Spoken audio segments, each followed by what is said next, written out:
Hello and welcome. My name is Aurélie Salvert and I am delighted to be with you today, facilitating this first session of the side event co-organized by UFN Secretariat and Konrad Adenauer Stiftung, Regional Program Political Dialogue South Mediterranean, on the role of youth in combating gender stereotypes in the audiovisual sector, held in the framework of the 4th UFM Women Conference from 16 to 20 of November. Please note that this event is translated to English, French, Arabic, Spanish, and also the sign language, as you can see on the screen. So you can choose your preferred language to follow us from the screen button. I will start by giving the floor to Ambassador Marisa Farrugia, Deputy Secretary General of the UFM in charge of social and civil affairs, to open officially this event. Marisa, the floor is yours. Thank you. Thank you, dear Aurélie. Good morning, everybody. Dear colleagues, dear friends, dear participants. It is a great pleasure for me as Deputy Secretary General for Social and Civil Affairs to warmly welcome you all today to our online event entitled Combating Gender Stereotypes in Audiovisual Sector. I am very thankful to everybody who made this event possible and for accepting our invitation to join us and share with us your expertise and views. The Union for the Mediterranean is a unique intergovernmental Euro-Mediterranean organization that brings together all countries of the European Union and 15 countries of the Southern and Eastern Mediterranean. The UFM plays a central role regarding the current challenges that we face in the Euro-Mediterranean region. This organization has always put gender equality and women empowerment at the heart of its agenda. This agenda was notably endorsed at the political level by the UFM ministers at the 4th Ministerial Conference on Strengthening the Role of Women in Society in Cairo 2017. Building on the 4 priorities of this declaration, one of which specifically addresses gender stereotypes, we acknowledge that transforming social norms and attitudes is required to ensure gender equality among citizens. Moreover, raising awareness in societies to help tackle gender stereotypes and sociocultural barriers is needed for gender equality. Today's discussion tackles one of the ministerial declaration priorities. This framework recognizes that hostile, degrading, and humiliating environments constitute a particular kind of violence, one that demeans women, lowers their self-esteem, and restricts their activities or choices. What happens to the portrayal of women in the performing arts does not happen in a vacuum. It is not only peculiar to that profession that women are discriminated against on the basis of their age and their gender. It is a product of our cultural and societal values and is reflected in all aspects of that culture. Stereotypes involve generalizations about male and female identities and about appropriate roles and aspirations for women and men. Current stereotypes of men and women not only rest on false assumptions, but also reflect and reinforce a male dominance. Cultural factors play a role in shaping and sustaining these inequalities.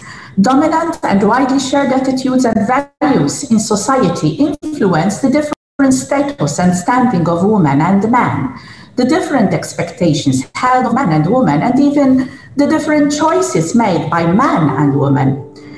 Gender stereotypes and false assumptions inform these dominant and widely shared attitudes and values in a manner that contribute to significant and persistent inequalities experienced by women. Studies show that significant progress has taken place in the UFM countries in relation to women and girls' rights, and overall, gender issues have gained significant momentum. At the institutional and political level, all UFM countries express commitments to gender equality within their legislative, constitutional, and international frameworks, such as gender equality laws, setting up of public bodies, together with national strategic commitments. On the regional level, women have never had as much autonomy, economic power, or political influences as they have. This is progress, but not equality. In each of these areas, there remains a stubborn gender gap, and this is what we must address. Progress has been made, but we still have a long way to go. We can only do that if we get to the heart of the matter. If we confront the fundamental causes of the disparity and discrimination that remain with us. We are all aware that the media is a powerful tool. This is where the challenge lies. On this, we need to strengthen campaigns on the dangers and opportunities and the rights and responsibilities related to the use of new media, a ban on sexism in media and advertising, and measures to encourage those industries to self-regulate, taking defined steps to promote the non-stereotypical portrayal of women and men. Artificial intelligence poses a particular challenge because the use of algorithms can transmit and reinforce stereotypes, from articles recommended for reading to the job opportunities that are brought to our attention. Artificial intelligence must not replicate the mistakes of our past. Instead, it should help ensure a future in which gender gaps are closed. A gender equality perspective in national policies, programs, and research related to AI needs to be further considered and in place together with sound educational curricula from a very young age. Gender discrimination is an abuse of human rights, and the time to end it is always now. Men have an equally crucial role in breaking down stereotypes, appreciating the benefits of shared family responsibilities, and overcoming traditional gender roles. I call upon the young generation to combat the deeply ingrained learned attitudes, norms, or prejudices that are against women, and use the media to build better citizens. I look forward to an exciting debate on this theme with key messages and recommendations that we can put forth to the UFM partners and regional policy makers.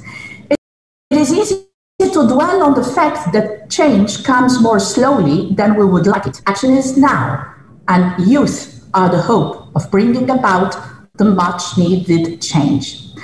Finally, I would be amiss if I were to fail to thank and commend our German partners, the Konrad Adenauer Stiftung, for their collaboration and support in co-organizing with us this Youth Side event. Thank you. The floor is yours.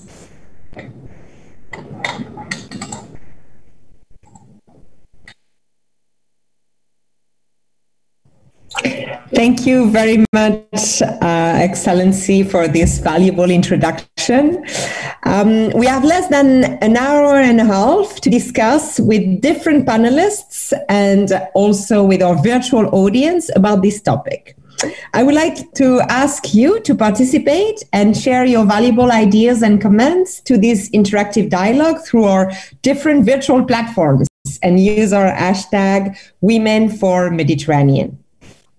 To the audience, please write your questions and comments during the 3 sessions of this side event through different virtual networks of UFM and KAS. Twitter, LinkedIn, you can see them on the screen now. We will have a space of a few minutes at the end of the session where speakers will try to answer your questions. I will now switch to French for the translators. Le thème du premier panel de cet événement vise à expliquer théoriquement les stéréotypes de genre et leur impact sur nos sociétés et sera animé par deux panélistes du nord et du sud de la Méditerranée. À savoir, Dr Séverine Leloirne, le maire, professeur à l'école de management de Grenoble et chef du département de la femme et du renouveau économique en France, et Dr Insaf Ouiba, cinéaste et critique, chercheuse en études cinématographiques et productrice de Tunisie. Donc, je commence par une première question adressée tout d'abord à Dr Séverine Leloirne. Séverine, je voudrais savoir comment vous définissez les stéréotypes de genre et comment nous les apercevons dans nos sociétés. En 2-3 minutes, si c'est possible. Merci.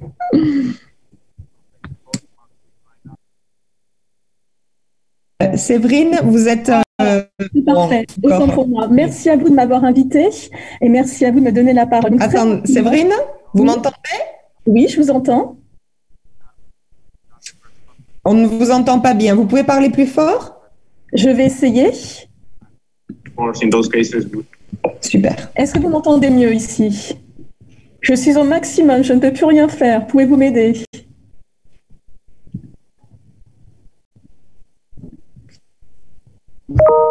Ok, parfait, merci beaucoup. Oui, alors donc très rapidement, la stéréotype de genre. Alors, je vais vous donner un regard qui est un regard purement sociologique, hérité de mon expérience d'observation de la place des femmes entrepreneurs dans les médias.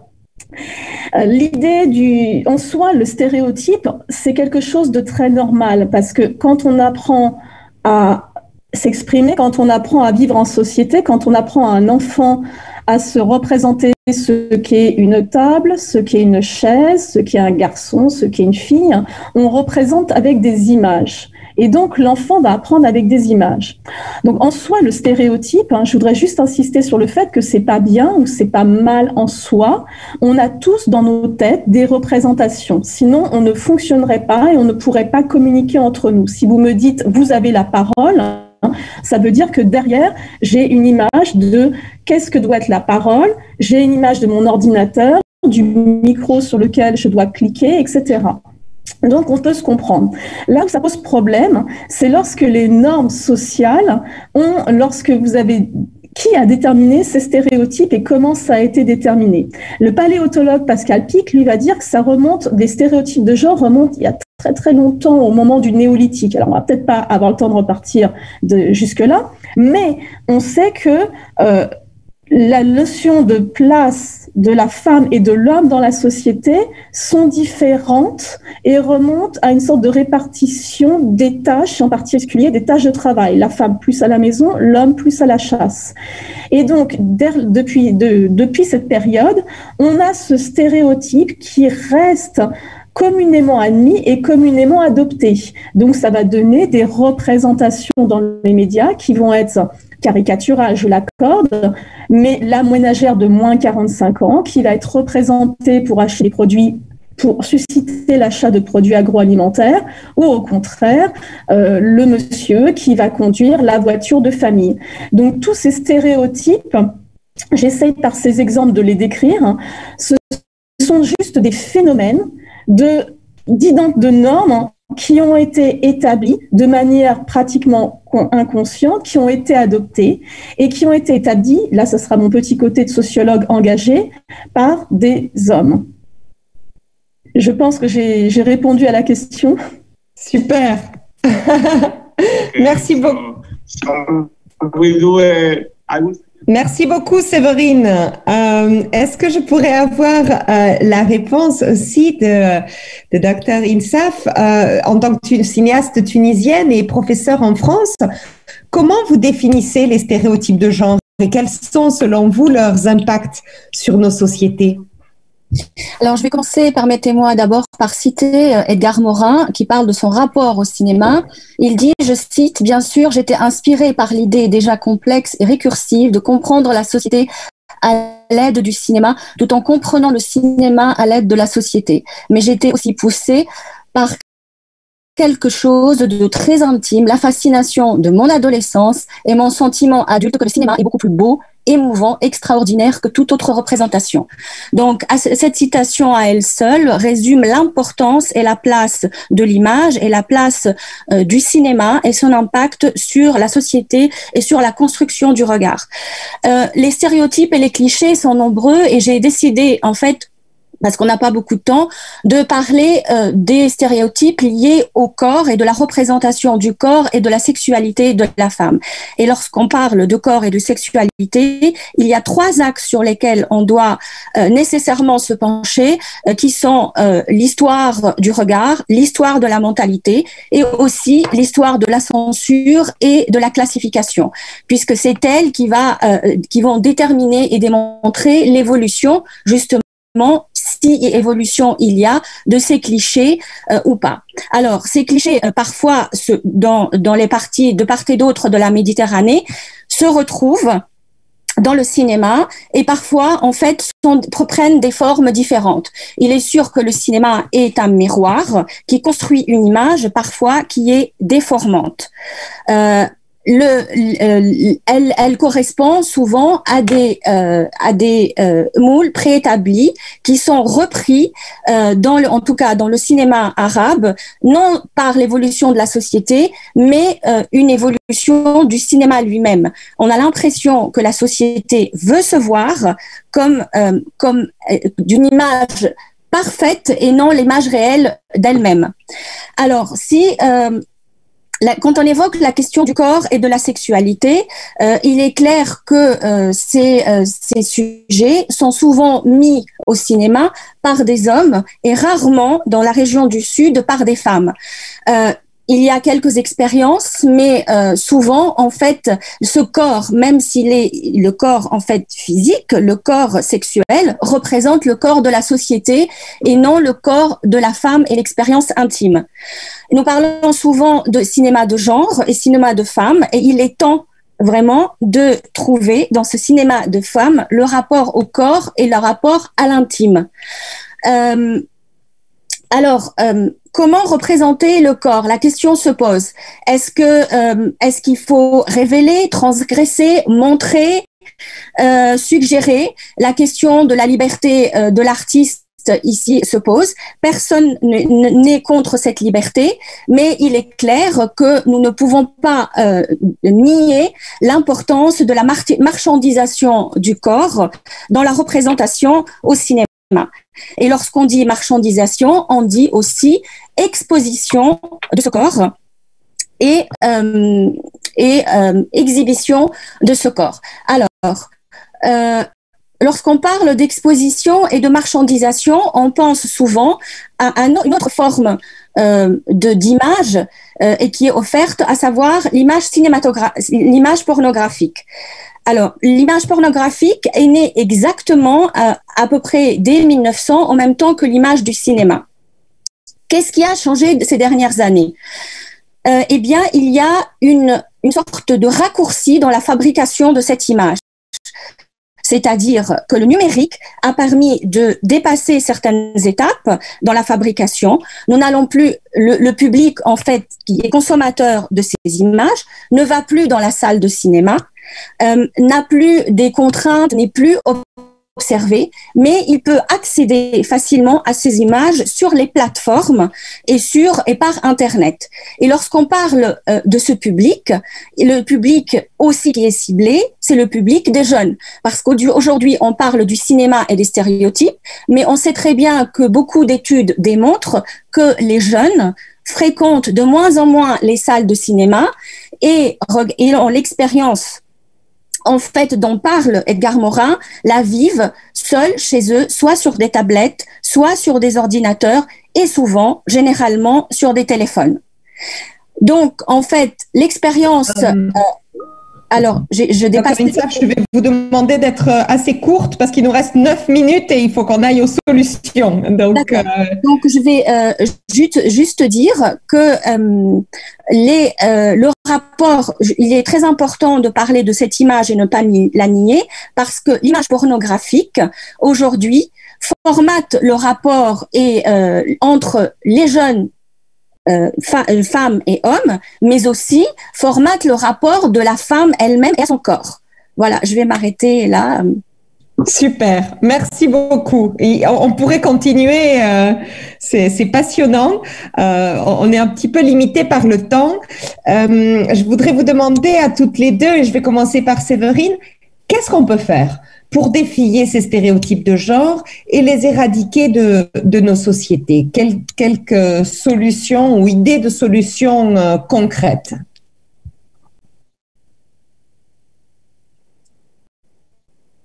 Alors. Et Séverine, vous êtes en muet. Non, j'ai toujours un petit souci d'écran. En guise de solution, on a plein de possibilités. Alors déjà, tous les experts dans plein de disciplines s'accordent à dire la mixité est importante. Au-delà même de la représentation et du contenu.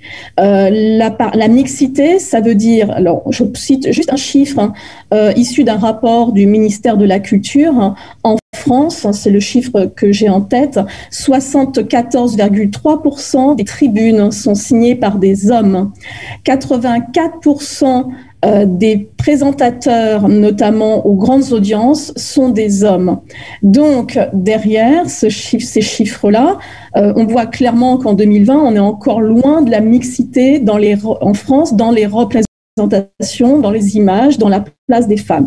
Un autre chiffre qui est frappant, c'est 2,6% des fonds alloués à l'entrepreneuriat vont aux femmes. Alors, on n'est même pas sur une question de réclamation d'une quelconque parité ou d'une quelconque égalité, c'est 2,6% et on fait mieux qu'aux États-Unis qui font que 2%.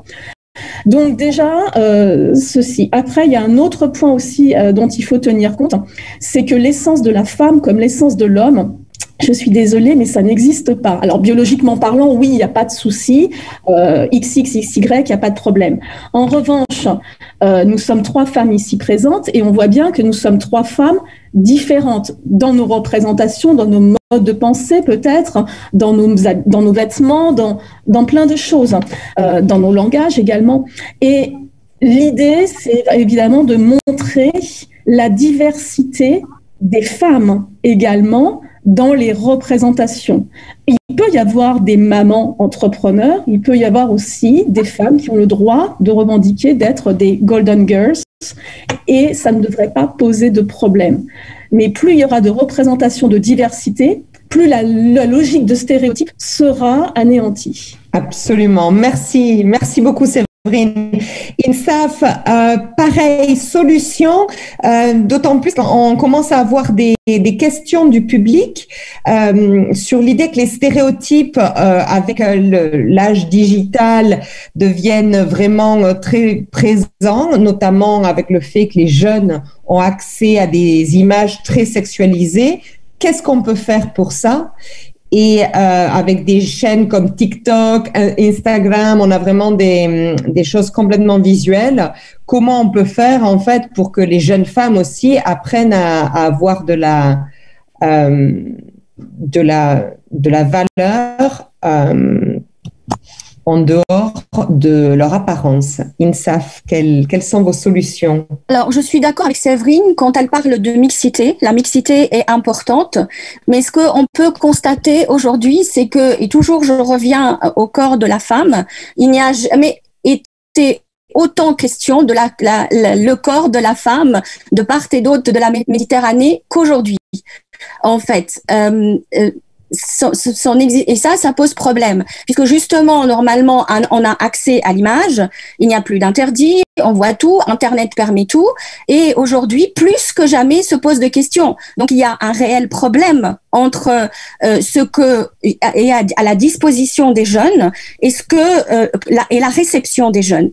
Et c'est pour ça que l'éducation à l'image est importante. Je pense qu'on l'a beaucoup raté dans tous les pays parce qu'on n'a pas compris que l'accompagnement et l'éducation à l'image doit se faire dès la maternelle et tout au long du cursus. Nous apprenons à lire et écrire, mais nous n'apprenons pas à décoder une image, d'autant plus qu'aujourd'hui, ce qui devient dangereux, l'image n'est plus une expérience collective, elle peut l'être à des moments, mais elle est souvent une expérience individuelle, c'est-à-dire que le récepteur se retrouve seul et en train d'expliquer avec ses propres outils l'image qu'il perçoit.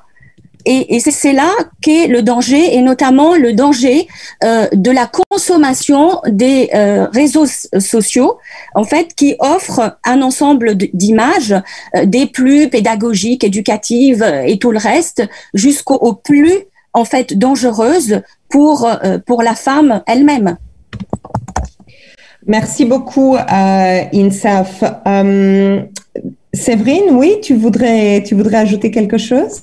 Non, je suis tout à fait, merci, je suis tout à fait d'accord avec ce que vous dites, d'autant plus que la notion d'éducation doit s'apprendre au plus jeune âge, avec simplement un tout petit bémol, c'est que si on veut considérer, enfin après il y a des choix de société, c'est quand on éduque à l'image, c'est comment on va considérer qu'une image est bonne et une image n'est pas bonne. Et il y a des choix de société qui, à mon sens, sont à respecter et peut-être qui vont à l'encontre d'une image ou d'une logique globalisée de l'éradication des stéréotypes. À savoir dire à tous les enfants très tôt, attention, l'image ne représente pas forcément la réalité et une femme n'est pas forcément quelqu'un qui est comme ça, habillé comme ça, qui parle comme ça, qui se comporte comme ça. Oui, tout à fait. En revanche, derrière, ça ouvre la voie à des logiques de politique, d'éducation, à savoir, derrière, il y aura forcément toujours des tentatives de manipulation en disant la femme doit se comporter comme ça. Peut-être qu'on pourrait aussi questionner les hommes, parce que mine de rien, on pose la place de la femme, et évidemment, c'est le sujet, mais mine de rien, il y a aussi des éléments sur les hommes doivent se comporter comme ça, et peut-être qu'une réflexion sur les deux sujets, la place de la femme et la représentation de la femme et des hommes, pourrait être intéressante également. Absolument. Merci beaucoup, Séverine. Donc, j'aimerais vous demander en 2 minutes, pour finir chacune, j'ai essayé de reprendre les questions du public dans ma dernière question à vous, Insaf et Séverine, sur TikTok, sur les réseaux sociaux.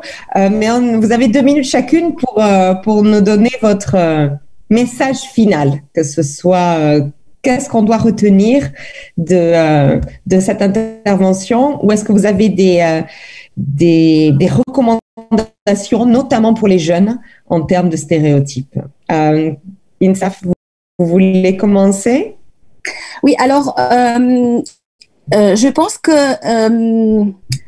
il est temps de commencer à regarder de près les réseaux sociaux et à sensibiliser les modérateurs de ces réseaux sociaux et avoir vraiment un véritable engagement et de leur faire prendre conscience de la violence qui est faite aux femmes dans cet espace qui est offert aux jeunes. Donc ça, c'est très important. Aujourd'hui, il y a un travail à faire. Je ne sais pas quelle forme il peut prendre, un travail pédagogique, législatif.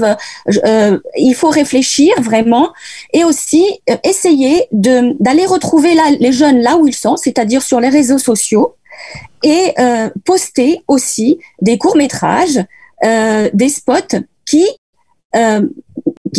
peuvent créer un dialogue et permettre aux jeunes de prendre la conscience. Ce seraient les jeunes qui parleraient aux jeunes et qui réfléchiraient avec les jeunes, filles et garçons, à la manière, en fait, de construire de nouveaux réseaux sociaux qui définiraient la violence contre les femmes, parce qu'on a l'impression que lorsqu'on parle en général de la violence des femmes, tout le monde est d'accord, mais que parfois on n'a pas conscience que cette violence, on est là à la consommer nous-mêmes et les jeunes eux-mêmes, en fait, en partageant ce genre d'images.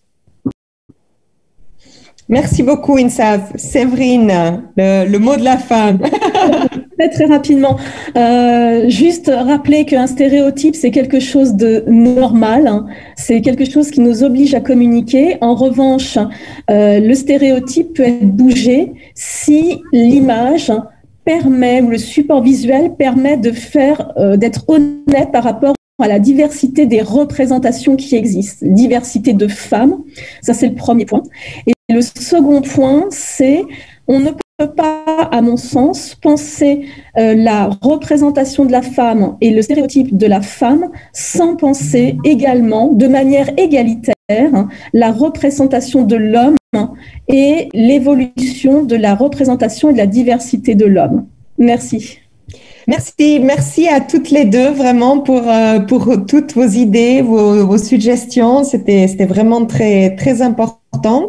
Nous allons continuer ce panel avec d'autres intervenants. Il y aura une petite pause de quelques minutes et ensuite nous continuerons avec d'autres intervenants et Abdelkader El-Kissassi, Senior Advisor pour l'Union pour la Méditerranée en charge de la jeunesse, nous rejoindra. Voilà le résumé de la facilitation graphique par Blanche Ellis qui est superbe comme chaque jour. Bravo. Et on se retrouve donc avec Abdelkader et d'autres speakers dans quelques minutes. On vous donne un petit peu de pause et à très vite.